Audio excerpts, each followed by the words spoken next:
France Info. Cold Case, le combat des familles. C'est souvent dans les épreuves que l'on mesure la force d'une famille. Pour les Dumont, l'épreuve commence en 1987. Sabine, 8 ans, disparaît à Bièvre, dans l'Essonne, alors qu'elle est partie chercher un tube de peinture. Son corps est retrouvé le lendemain. Plus de 30 ans de mystère, d'espoir déçu. Et une question, celui qui a violé et tué Sabine, est-il aussi le meurtrier de Virginie, Perrine et Emma, 3 autres fillettes enlevées en région parisienne à la même période? Deuxième épisode, l'affaire Sabine Dumont, 36 ans après, l'espoir malgré tout, un récit de Pierre de Cossette. Bièvre, un manège au cœur de la ville, des enfants qui s'amusent et des parents qui les surveillent. Ici, tout le monde a à l'esprit la tragique disparition de la petite Sabine.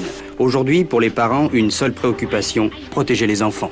Cette journée, déjà, il faisait très très beau, il faisait très chaud.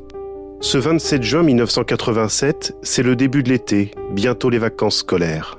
Et à Bièvre, dans l'Essonne, la famille Dumont vient de s'agrandir.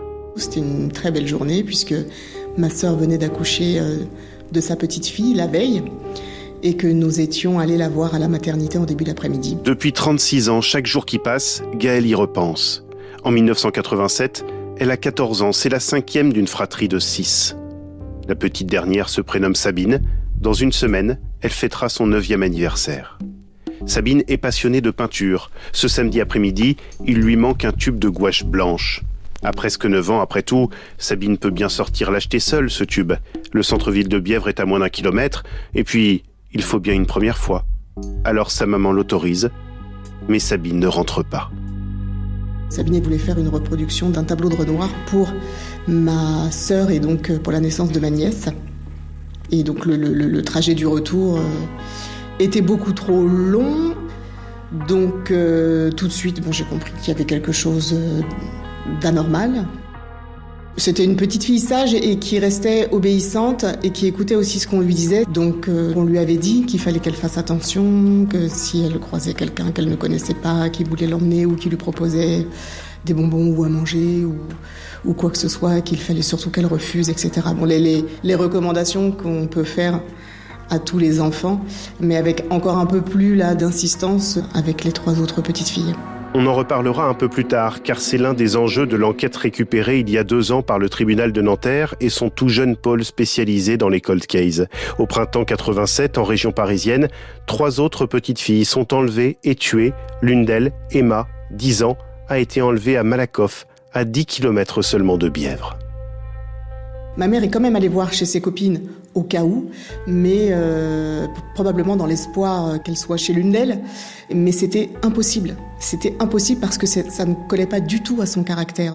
Je ressens encore aujourd'hui l'angoisse qu'elle avait et le pressentiment de quelque chose de grave qu'elle a compris tout de suite. Et très rapidement, elle a senti que c'était même terminé, que c'était fini, qu'on ne la reverrait plus. Et ça, je m'en rappelle aussi, quand elle l'a dit. Alors, pas sur cette intonation-là, mais avec ces mots-là, oui. Parce que je me rappelle même lui avoir dit « Mais comment tu peux dire ça ? On ne sait pas, on ne l'a pas retrouvé. » Elle m'a dit « Mais je le sais, je le sens. » Je pense que c'est un instinct maternel. Aujourd'hui, moi, je suis maman, je me rends compte aussi que je ressens beaucoup de choses.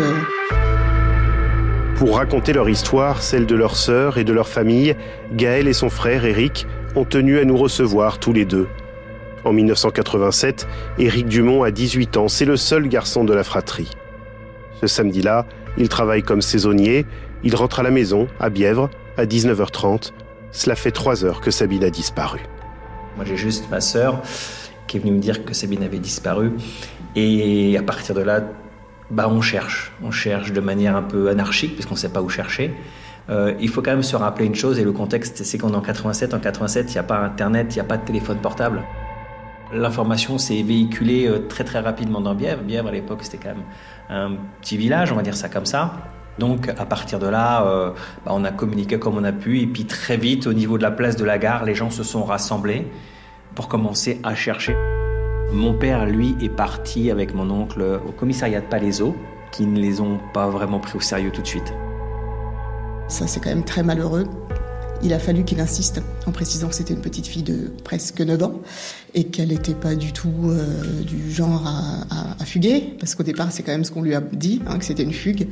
Et je ne vois pas comment on peut dire à un papa qui vient signaler la disparition de sa fille que c'est une fugue. Quelques policiers et gendarmes vont tout de même lancer de premières recherches le soir même. Le signalement de Sabine est diffusé. Elle porte un blouson bleu ciel, un jean, des tennis blanches et un ruban dans les cheveux. Une équipe cynophile est envoyée sur le chemin emprunté par la petite fille. Et ce qui ne rassure personne, c'est que le chien marque un arrêt à quelques dizaines de mètres de la maison familiale. Sabine, qui a bien acheté son tube de peinture, aurait donc disparu alors qu'elle était presque rentrée chez elle. Les proches, dont Éric Dumont, vont passer la nuit à ratisser les environs. Ça se fait à plusieurs voitures. Vous avez, moi je me souviens très bien être allé chercher dans le bois de Verrières. Donc imaginez, on était à 4, le bois de Verrières c'est immense, donc c'est pas très rationnel en fait cette recherche. Il y a des gens qui on allait chercher du côté de Juan-Josas, du côté de Vauboyen, autour de Bièvre.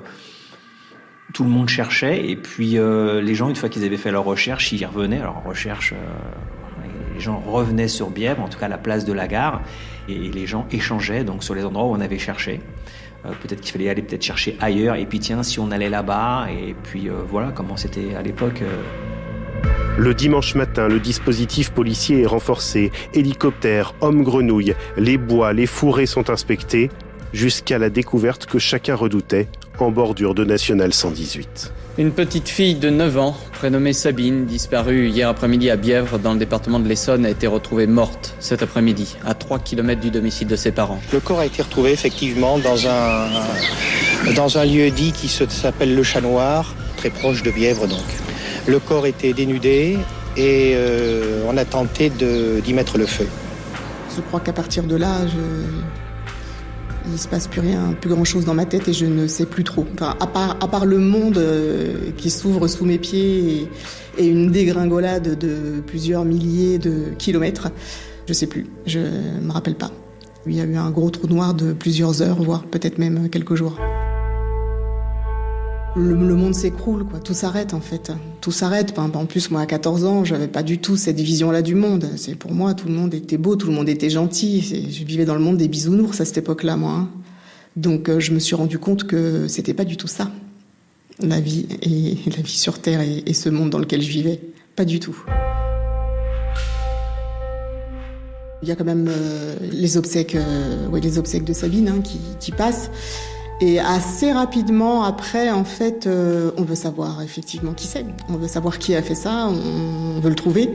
Et oui, il y a énormément de colère et un énorme sentiment de vengeance. On l'aurait trouvé, je l'aurais trucidé de mes propres mains. Même si c'est un homme, ça me faisait pas peur à cette époque-là. Aujourd'hui, forcément, avec le recul, tout ça a un peu changé. Mais on n'a pas du tout, à aucun moment, on a imaginé qu'on ne le trouverait pas et qu'encore aujourd'hui, plus de 36 ans après, on en serait là, à ne pas savoir qui c'est. La famille Dumont n'a jamais cherché la polémique. Éric et Gaël le savent, 1987, c'est une autre époque, d'autres méthodes policières. Mais s'il y a un regret, c'est ce qui a été fait, ou plutôt ce qui n'a pas été fait dans les premières heures. Si on est passé à côté, bien sûr, au moment des recherches, je pense que les choses auraient dû être peut-être plus accélérées. Il aurait peut-être fallu, par exemple, à l'époque, peut-être tout de suite fouiller les véhicules, prendre les noms de tous les gens qui recherchent, prendre des photos des gens qui recherchent. Ça, c'est des choses qui auraient pu être faites à l'époque. Peut-être, fermer les accès de la ville. Mais bon, voilà, ça s'est pas fait. Ouais, si, bien sûr, on est passé à côté de quelque chose, je pense. Maintenant, je suis pas enquêteur, donc...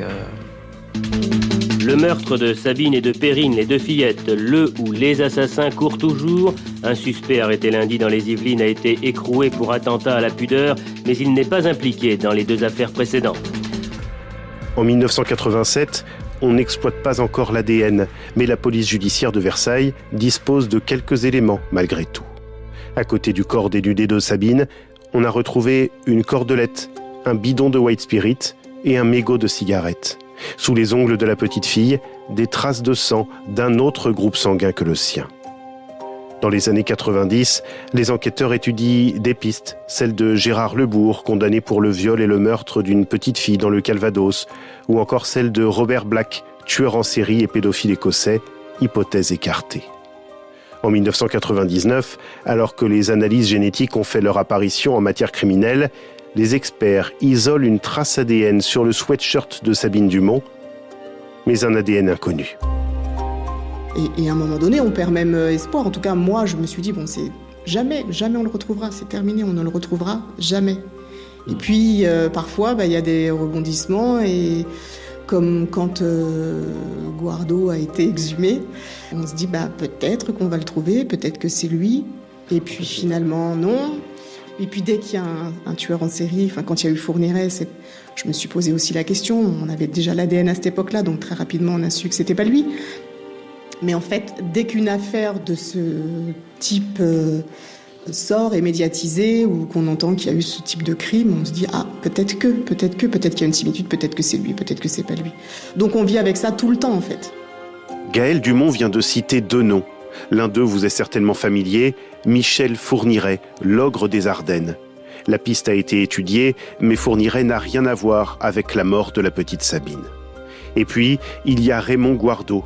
Lui est décédé. Il a séquestré et violé sa propre fille, Lydia, et elle le soupçonne d'avoir tué. En 2009, la justice décide de s'y intéresser. Cimetière bouclé, sous haute surveillance. À l'intérieur, les services funèbres viennent de déterrer un corps, celui de cet homme, Raymond Guardo, mort il y a 12 ans. La justice le soupçonne du meurtre de 4 fillettes en 1987 et souhaite comparer son ADN à celui retrouvé à l'époque sur une des victimes. Si l'ADN parle, les enquêteurs reviendront avec des bulldozers, voir si 12 ans après sa mort, la maison de Raymond Guardo abrite encore de lourds secrets. L'ADN, sans doute la clé du mystère. Reste à trouver la bonne porte. C'est la conviction d'Isabelle Théry, une ancienne avocate devenue magistrate. En 2011, la voilà juge d'instruction à Évry, avec d'office une centaine de dossiers dans son portefeuille. Quand je suis arrivée à Évry, le dossier Sabine Dumont était sur le bureau. Donc je l'ai tout de suite regardé et je m'y suis tout de suite intéressée.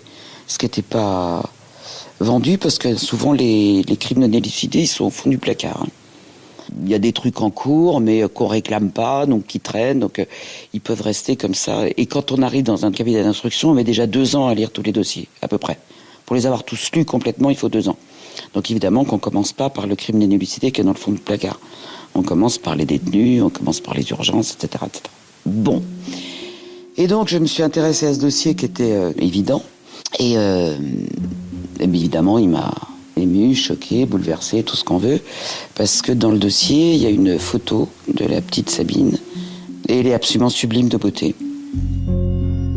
Je visualisais très bien toute cette famille, l'appartement, la mère, le père, le soir quand ils commencent à téléphoner dans tous les sens, exactement comme dans les films, quoi, on les voit très bien. Le chien qui part sur la trace du mouchoir. Et moi, j'ai pensé plus à elle, et puis à l'auteur, oui. Sabine, c'est le début pour moi de l'obsession du crime non élucidé, clairement. On est obsédé par ceux qu'on n'a pas pu résoudre. On y pense tout le temps, on veut qu'ils soient résolus. Ils nous accompagnent. Qu'est-ce qu'on se dit quand on est juge d'instruction et qu'on a cette charge-là ? D'abord, on fait des actes, parce que c'est la seule manière de laisser vivant un dossier et de trouver quelque chose. Et des actes, il y en a toujours à faire. Moi, je pense qu'on ne devrait jamais clôturer les crimes non élucidés. Donc, déjà, quand on en a dans son cabinet, la première chose à faire, c'est d'interrompre la prescription. Ne serait-ce que pour ça. Faire n'importe quoi pour interrompre. Parce que ça va vite, hein. À l'époque, c'était 10 ans. Et je peux vous dire que 10 ans dans un cabinet d'instruction, ça va super vite. Donc, il faut interrompre, pour absolument qu'il reste vivant, quoi. C'est ça ce qu'on se dit. Et puis, on a toujours l'espoir que ça marche. Il faut que ça marche. Je trouve que le fait que dans un pays, il y ait des crimes non élucidés, c'est en soi un trouble à l'ordre public, grave. C'est l'aboutissement de la démocratie, hein, la lutte contre le crime non élucidé. C'est beau qu'on protège la vie, quoi. La démocratie, c'est ça, c'est protéger la vie des gens. C'est tout. Isabelle Théry ne restera que 2 ans à Évry, les aléas des mutations des magistrats.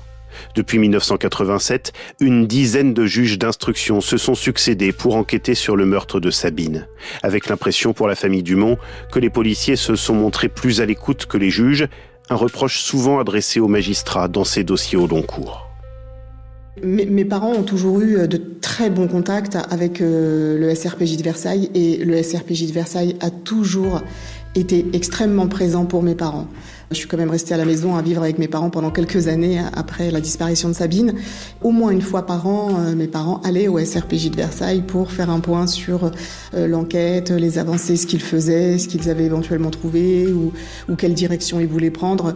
Il y a vraiment toujours eu, ils ont toujours été très très présents et ils ont toujours montré à mes parents qu'ils travaillaient et qu'ils ne voulaient pas lâcher, même s'ils avaient d'autres affaires en parallèle. En revanche, côté juge d'instruction, ça n'a pas toujours été le cas.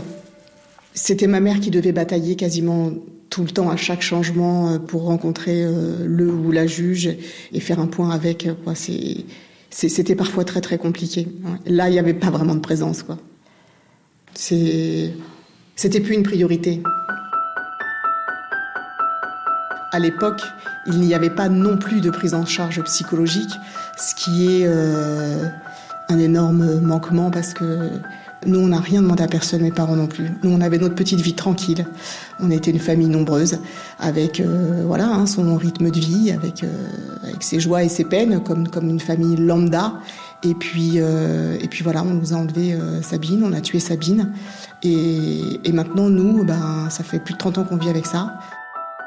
C'est pas normal que ce soit à nous de nous battre. C'est pas normal que ce soit à nous d'aller chercher un avocat pour être correctement représenté, parce qu'il faut aussi dire que le cabinet d'avocats que l'on choisit a une grande importance aussi pour ce genre d'affaires. Parce que si les avocats sont pas vraiment derrière vous, enfin en tout cas avec vous, et qu'ils œuvrent pas auprès du juge d'instruction pour qu'il y ait des investigations qui soient faites, rien n'est fait. Didier Seban, je suis avocat de la famille Dumont. Didier Seban s'est fait une spécialité des affaires non élucidées. C'est lui qui, par exemple, a accompagné des années durant la famille d'Estelle Mouzin. Le dossier Sabine Dumont, il l'a repris il y a 2 ans seulement, au départ en retraite de l'avocat historique de la famille. Didier Seban est prudent, il se garde de toute conclusion hâtive, mais il a une certitude, c'est qu'il faut reprendre le dossier Dumont du début. Ce qui pêche toujours dans ce genre de dossier, quand on les regarde avec notre regard d'aujourd'hui, c'est la recherche sur des auteurs identifiés comme des pervers sexuels ou comme des enleveurs d'enfants, et des rapprochements avec les autres affaires. Ce qui me trouble dans ce dossier, c'est que vous savez que vraiment dans la même période, là on est en juin pour Sabine Dumont, mais le 5 mai 1987, une petite fille, Virginie Delmas, de 10 ans, est enlevée à Neuilly-sur-Marne, en Seine-Saint-Denis. Le 30 mai 1987, une petite fille, Emma, de 10 ans, est retrouvée brûlée sur un parking à Châtillon-sous-Bagneux. Le 3 juin 1987, Perrine Vigneron, qui a 7 ans, est enlevée, là aussi, en Seine-et-Marne. Donc on a, dans la même période, 4 petites filles en région parisienne qui disparaissent et sont retrouvées mortes, dont une, Emma, qui est retrouvée aussi brûlée, et les faits se passent dans le sud de la région parisienne. Donc évidemment, on se dit, mais comment se fait-il que le travail sur ces 4 dossiers n'ait pas été mené par les mêmes enquêteurs, n'ait pas été confié aux mêmes policiers ou gendarmes, que ça ne soit pas dans le même tribunal. Bon, alors on va me dire, on n'a pas la preuve que c'est le même auteur. Bien sûr, on n'a pas la preuve que c'est le même auteur, puisque dans les 3 autres dossiers, il n'y a pas d'ADN. Mais on a quand même une série de crimes visant des enfants dans une période extrêmement réduite de temps. Et pour moi, une activité criminelle, une activité en analyse criminelle, aurait dû aboutir à ce qu'on confie ces 4 dossiers au même groupe d'enquête. Ce qui n'a pas été fait, c'est pour moi, de porter le regard sur la globalité de ces dossiers, la globalité de ce parcours, et donc de se dire finalement, par exemple, si une voiture a été repérée dans tel dossier, est-ce qu'on ne peut pas se poser la question de savoir si elle a été repérée dans tel autre ? Si on remarque une histoire d'horaire, se poser la question de savoir si c'est quelqu'un qui travaille ou ne travaille pas. La piste d'un prédateur, d'un tueur en série, il aura fallu 35 ans pour que la justice s'en empare réellement, avec la création du pôle des crimes non élucidés au tribunal de Nanterre en 2022. Désormais, une juge d'instruction s'occupe des dossiers Virginie et Perrine, et une autre des affaires Emma Gridari et Sabine Dumont. Côté policier, ce sont les enquêteurs de l'Office central de répression contre les violences aux personnes, l'OCRVP, qui travaillent sans relâche. Est-ce le même criminel qui a tué ces 4 petites filles, ou au moins Emma et Sabine? Le rapprochement est tentant, mais Éric et Gaëlle Dumont eux-mêmes n'en sont pas convaincus. Nous, on a le sentiment que non, c'est pas le même auteur encore une fois, ce que l'on ressent nous. Pour nous, c'est pas le même, en tout cas pas le même pour les 4 petites filles. Éventuellement, c'est vrai que quand on regarde ce qui s'est passé pour Emma, il y a quand même quelques similitudes. Donc on pourrait se dire que c'est peut-être effectivement le même auteur pour Emma et pour Sabine. Quelqu'un du coin, quelqu'un qui connaît Bièvre, l'endroit où elle a été déposée, l'endroit où on a retrouvé ses vêtements. En fait, on a retrouvé ses vêtements sur le chemin du retour. Donc ça laisse imaginer, encore une fois, que cette personne, elle serait bien partie de Bièvre, avec vraisemblablement le corps de ma sœur dans sa voiture, l'aurait déposé, a fait demi-tour et est revenu sur Bièvre, puisqu'on retrouve ses vêtements sur le chemin du retour. Tout ça en voiture. Donc, si vous voulez, pendant l'heure où le jour s'est levé, et on va dire 8h du matin peut-être, plus personne cherchait. Bièvre était quasi désert. C'est important de dire ça, parce que ça veut dire qu'en fait, c'est le moment idéal, si vous voulez, entre guillemets, vous débarrasser de quelqu'un, puisqu'en fait, encore une fois, il n'y avait personne, et la police n'était même pas mobilisée. En plus, très naturellement, quelqu'un peut très bien décider pour se débarrasser du corps, de l'emmener très très loin. Vous savez, sur la 118, vous avez les directions Chartres, des Champs, c'est pas ce qui manque, hein. Vous mettez une pelle dans le coffre et puis c'est fini, on la retrouve plus jamais. Tout ça nous emmène à converger vers l'idée que c'est quelqu'un du coin. Il faut quand même pas oublier qu'à l'époque, il y avait la fête des fraises, qui n'est pas ultra populaire, mais quand même très agréable, voilà, où vous avez des manèges, il y a une fête, et donc voilà, ça c'est festif, et ça peut très bien être quelqu'un qui soit invité aussi dans une famille. Ça peut être tout ça. Ce qui est sûr, c'est que c'est quelqu'un qui avait une voiture. À Bièvre, voilà, dès l'instant où les gens avaient, on va dire, le droit de conduire, ils étaient soupçonnables.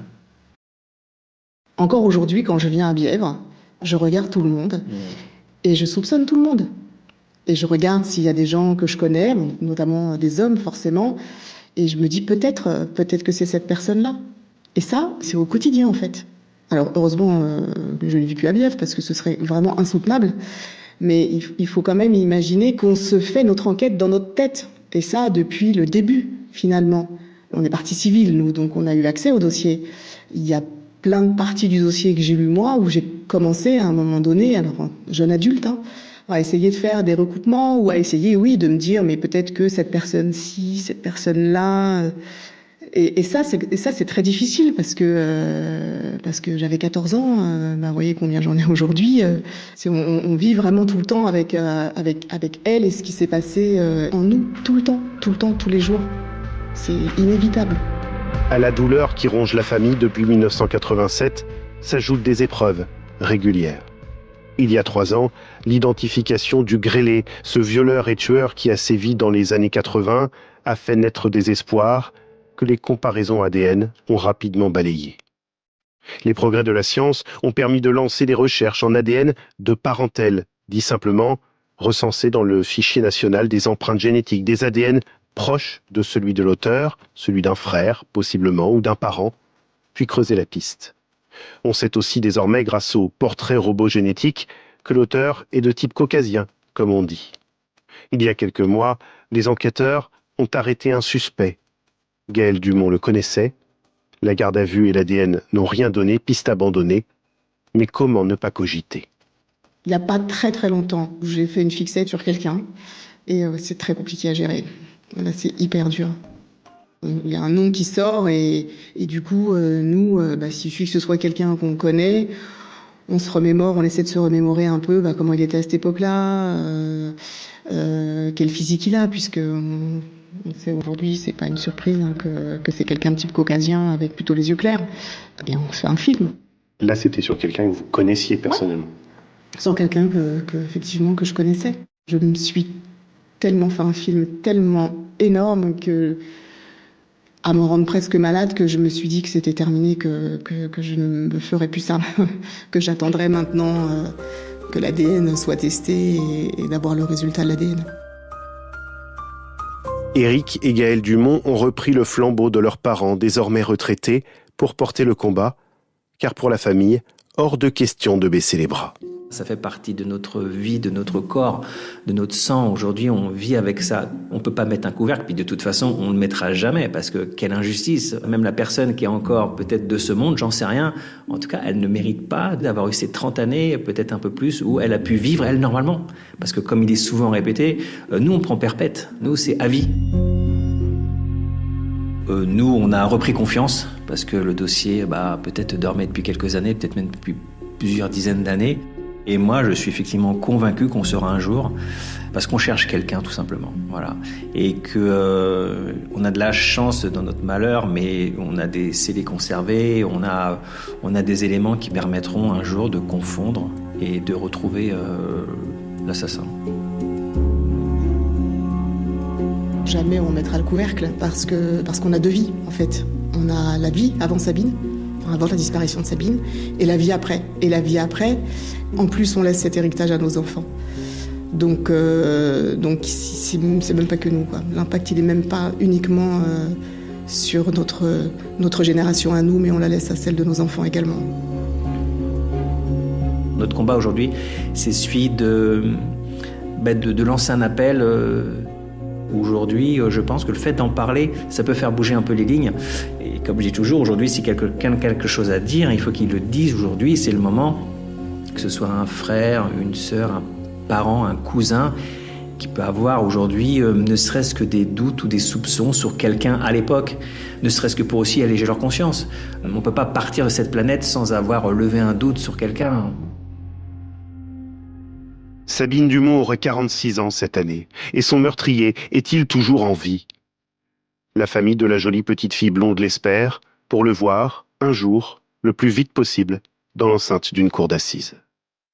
J'aimerais, moi, qu'il soit en vie, parce que j'ai besoin de savoir, j'ai besoin d'explications, j'ai besoin de comprendre un peu ce qui s'est passé, j'ai besoin En même temps, s'il est vivant, il a peut-être recommencé sur une autre enfant.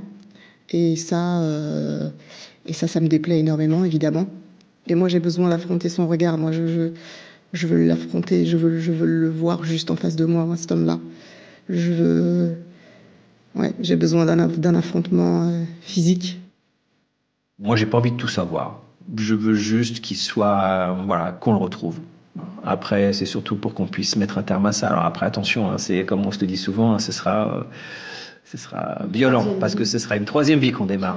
C'est-à-dire qu'en fait, il y aura toute la machine judiciaire qui se met en place. Et après, qu'est-ce qui se passe pour nous derrière? En fait, c'est compliqué. Est-ce que vous avez déjà songé, vous, soit individuellement, soit collectivement, est-ce que au jour, potentiellement, où on vous annoncerait qu'on a trouvé? J'y ai pensé des milliards de fois, par contre, à ce jour-là. Je pense que ce sera à la fois un soulagement et en même temps extrêmement compliqué. Mais même si ce sera probablement extrêmement douloureux, j'ai quand même hâte et j'ai très envie que ce jour arrive. Et j'espère qu'il va arriver rapidement, pas dans 20 ans, ni dans 10.